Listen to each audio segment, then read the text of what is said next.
As you can see, I've now put the steering rack in. You can see it down there, and I've started to put the power assisted steering pipes back on. No real problems other than a couple of tips. Don't put the bottom hose on before you put on this lower hose here, because obviously you can't get a wrench. Well, if you want to torque it, you can't get a torque wrench in there if you've got the bottom hose on. So I had to take that off because I had put it on, but it's pretty easy to get off. I'm sure you know that. The one that's more challenging is this one at the back, just here, down here. You can't, whoops, let's get that into focus. I couldn't figure out how I could torque that. I could not get a socket onto the end of that without either putting the pipe on before I put it back in the car, which really I didn't fancy, because I don't know, I just don't think that was such a great idea. I think that would have been quite challenging.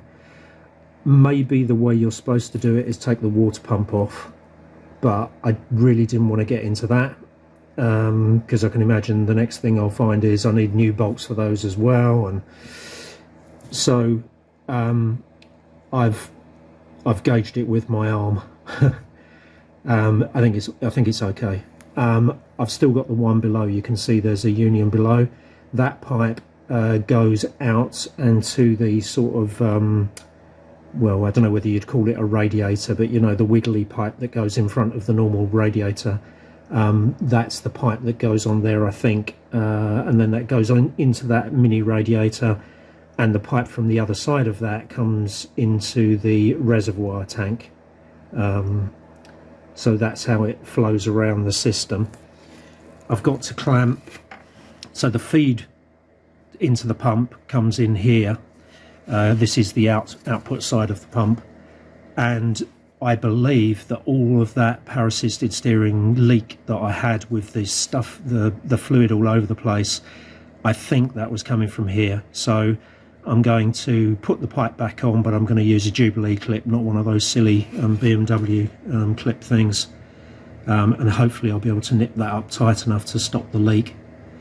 The next thing I'm going to do, because I want to start to assemble the suspension this side, start putting everything together.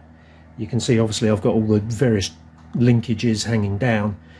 I've got to replace the brake pipe. As you can see, it's off of here, so I've got to make up a pipe, and so that's my next job.